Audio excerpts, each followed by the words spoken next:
Our top story this hour, reports say the top commander of the terrorist group, the al-Nusra Front, has been killed in the Syrian city of al-Qusayr. Syrian national television says the al-Qaeda-linked al-Nusra Front's commander has been identified as Abu Omar. The Syrian army is heavily engaging the insurgents in the border town in the western province of Homs. The strategic city lies between the Syrian city of Homs and Tripoli in northern Lebanon. As our correspondent reports from the battleground in al-Qusayr, the Syrian army is making advances against the terrorists to turn the tide against the two-year insurgency. Getting to al-Qusayr city is not easy these days. Roads have to be chosen wisely. One wrong turn and you might end up in the wrong place.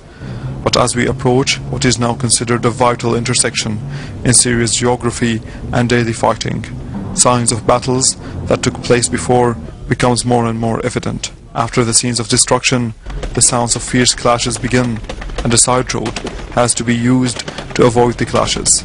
A dusty and bumpy road, but not as difficult as the clashes taking place inside the city. This is the main entrance of al-Qusayr city. We are at the main square that leads into al-Qusayr city. We're standing here with the Syrian army as they are approaching more and more the city center. The Syrian army is securing the city street by street and stationing units as they go. But the biggest challenge is the snipers. The insurgents' sharpshooters are making running and ducking an essential life skill to survive in al-Qusayr. As the operation goes on for a second day in al-Qusayr city, more than half of the city is under our control. There was fierce confrontation, especially that they are using snipers located in most of the buildings, especially high ones. We dealt with them in a precise manner and eliminated many of them. There will be good surprises in upcoming days.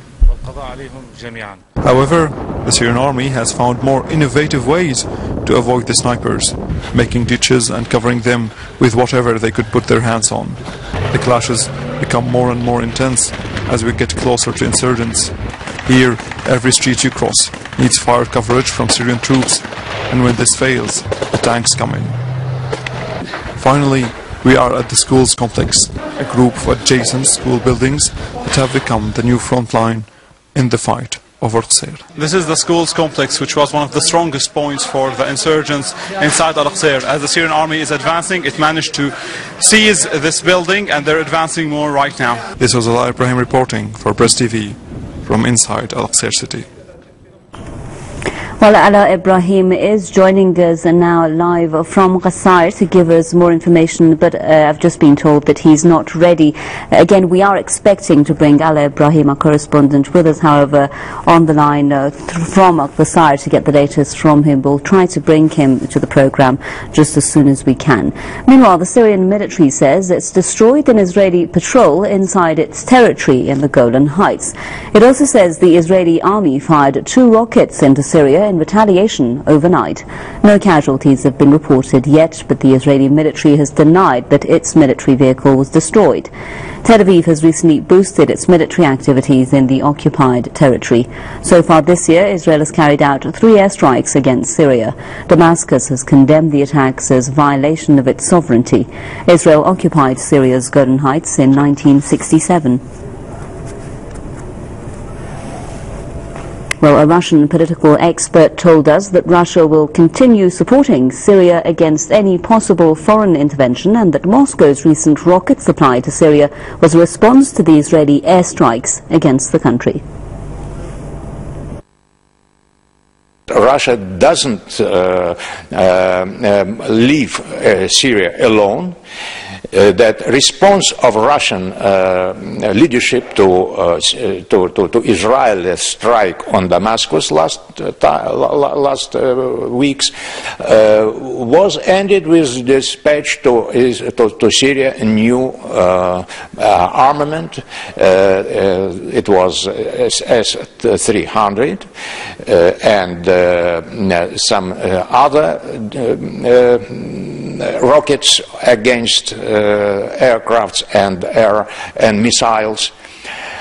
So I think that Russia intended to strengthen Syrian ability to respond on any foreign intervention into Syrian affairs. Vyacheslav Matuzov speaking to our correspondent there. Now, at least 6 people have been killed in recent clashes in the largest northern Lebanese city of Tripoli. The latest fatality came on Tuesday when a person was killed in renewed clashes between residents of the 2 major Bab al-Tabana and Jabal Mohsen neighborhoods. Bab al-Tabana residents support the insurgency in Syria, while those in Jabal Mohsen back the Assad government. The new fighting comes after 2 days of violence killed 5 people, including 2 soldiers. The Lebanese army has now beefed up security in the area, sending a commando unit there. Meanwhile, reports say several rockets have hit the Akkar district close to Tripoli. Several people have reportedly been injured.